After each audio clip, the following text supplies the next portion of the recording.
En el nombre del Padre, y del Hijo, y del Espíritu Santo. Amén. Ave María Purísima.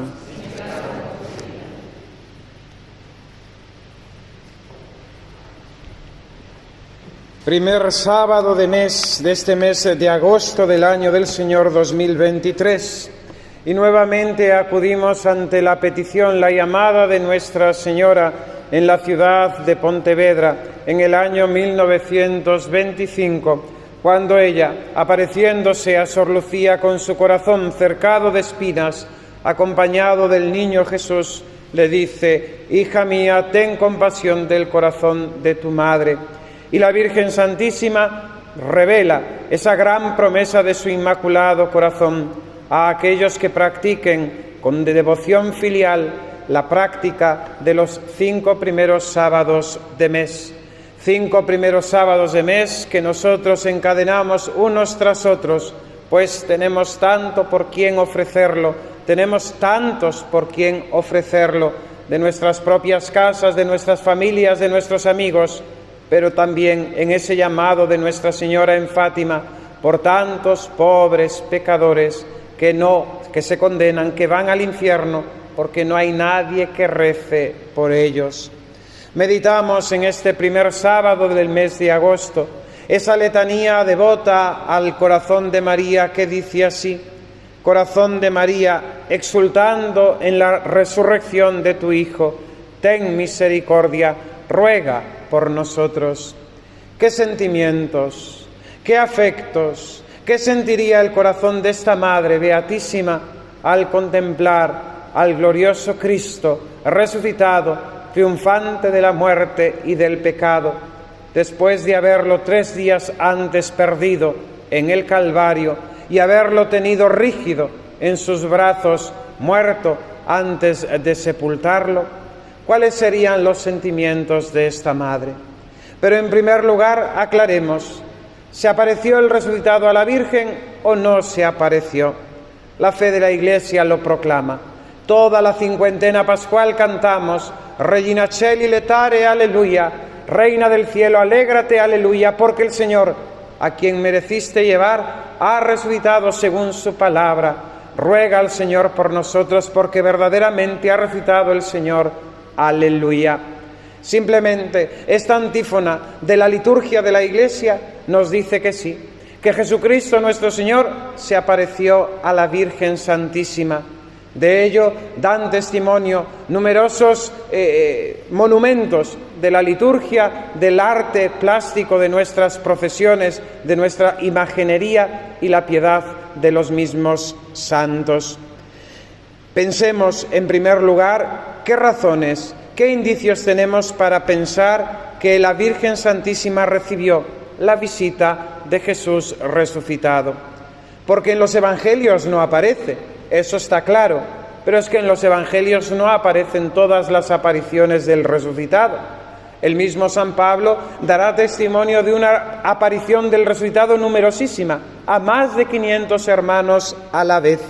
Y en cambio, esa aparición no es referida en los Evangelios, solamente algunas de ellos.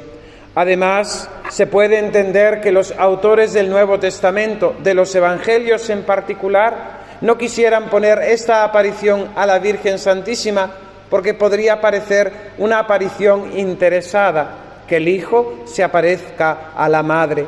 Y en cambio contrasta con que las primeras apariciones del resucitado que narran los Evangelios son las más increíbles de creer, porque son las que él hace a María Magdalena y a las mujeres que van al sepulcro. Como todos sabemos, el testimonio de la mujer en el mundo judío no servía como acto judicial. Y Jesucristo nuestro Señor les confía a las mujeres, en contra del pensamiento y de esa costumbre del pueblo judío, el mensaje y el testimonio más importante a la humanidad, que es su resurrección, a las mujeres, para que aquellos que no quieren creer, pues queden desconcertados, y en cambio aquellos que son humildes de corazón, abiertos a la palabra de Dios y a sus misterios, reciban este mensaje tan grande. Es legítimo pensar que verosímilmente Jesús resucitado se apareció a su madre, la Virgen María. Y de ello lo podemos también entender, porque cuando las mujeres van al sepulcro, van solas, las tres Marías, no va la Virgen María. Ella, la primera, había recibido en la noche de la resurrección la visita de su Hijo Santísimo. Y además esto se argumenta con cierta lógica. Si la Virgen Santísima tuvo un papel principalísimo en la Encarnación, si la Virgen Santísima tuvo un papel principalísimo y singular en la redención en el Calvario, ¿cómo no iba a tenerlo en el momento de la resurrección? Sedulio, autor del siglo V, sostiene que Cristo nuestro Señor se manifestó en el esplendor de la vida resucitada, ante todo a su Madre, la Virgen Santísima. Así, inundada por la gloria del resucitado, ella anticipa el resplandor de la Iglesia. La Virgen Santísima, presente en el Calvario, fue probablemente testigo privilegiada también de la resurrección. Y como he dicho, esto se manifiesta en el rezo del Regina Coeli. Corazón de María, gozando del misterio de Cristo resucitado, ruega por nosotros. Y qué maravilla que esto que hemos entendido, reflexionado acerca de esta primera aparición del resucitado a la Virgen Santísima, se ve corroborado por las revelaciones particulares privadas, una de ellas la que Santa Teresa recibió por parte de nuestro Señor Jesucristo. Dice la Santa Doctora: me dijo que en resucitando había visto a Nuestra Señora. Está hablando de que Jesús le ha dicho a ella que habiendo resucitado vio a Nuestra Señora, fue a visitar a su madre, porque estaba ya en grande necesidad de la Virgen Santísima, que la pena la tenía tan traspasada que aún no tornaba luego en sí para gozar de aquel gozo, porque aquí entendí esto otro traspasamiento bien diferente. Mas, ¿cuál debió ser el de la Virgen? Que había estado mucho con ella, porque había sido menester harto consolarla.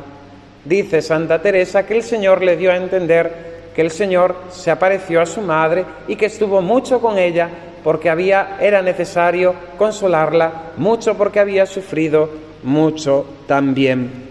Bien, preguntémonos entonces, ¿cuáles son los sentimientos? ¿Cuál es el gozo del corazón de María? Un autor piadoso, en una vida que escribe sobre la Virgen Santísima, dice: qué dicha más inmensa, qué placer más grato para el alma, que el hallar al Hijo querido como vivo y lleno de su propia hermosura. Ah, inútil es querer intentar siquiera pintar el goce, la alegría de María ante la presencia de su divino Hijo que llegaba desde el sepulcro para visitarla. Pensemos tan solo en la alegría humana de la madre que viera llegar a su presencia al Hijo que enterrara 3 días antes. Pensemos en la explosión de sentimiento que aquel encuentro produciría en el pecho de aquella.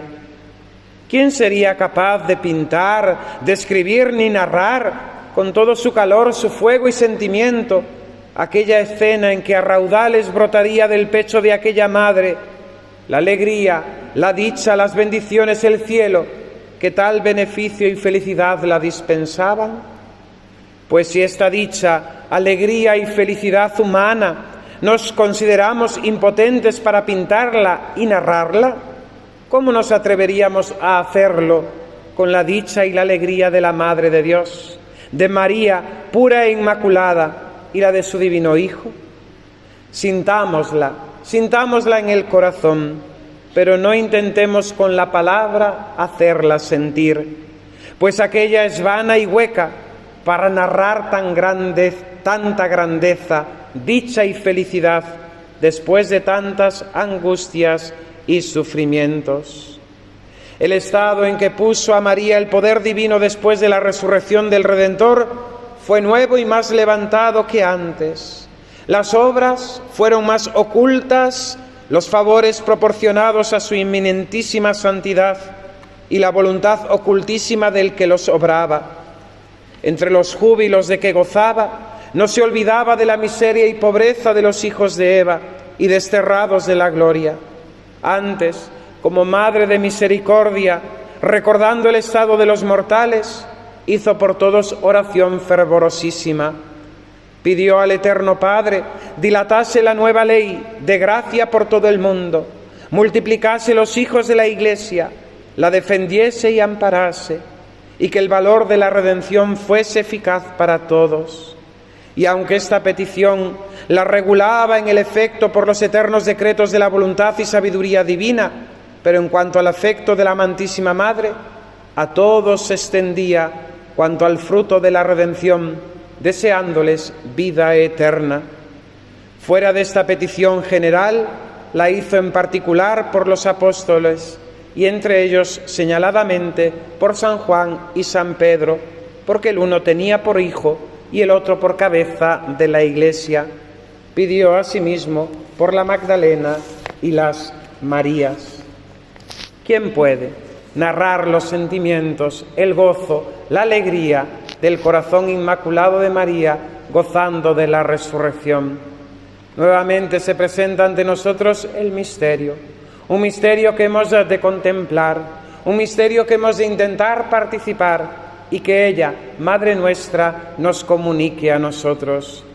De esos gozos de la resurrección también nosotros participamos en las alegrías de la vida, pero no nos quedemos simplemente con un gozo material, humano, mundano, sino aspiremos a los gozos del cielo, resucitando nosotros ahora mediante la vida de la gracia, pues el estado de amistad con Dios, el desechar el pecado de nuestra vida, el abandonar nuestras antiguas costumbres pecaminosas y el vivir en gracia y en virtud, es fuente de felicidad y alegría en el caminar de este destierro hacia la patria del cielo, donde junto con esta Madre también nuestro corazón gozará de la gloria, de la alegría, de la resurrección por siempre. Corazón inmaculado de María, gozando de la resurrección de tu Hijo, ruega por nosotros. Que así sea. En el nombre del Padre, y del Hijo, y del Espíritu Santo. Amén.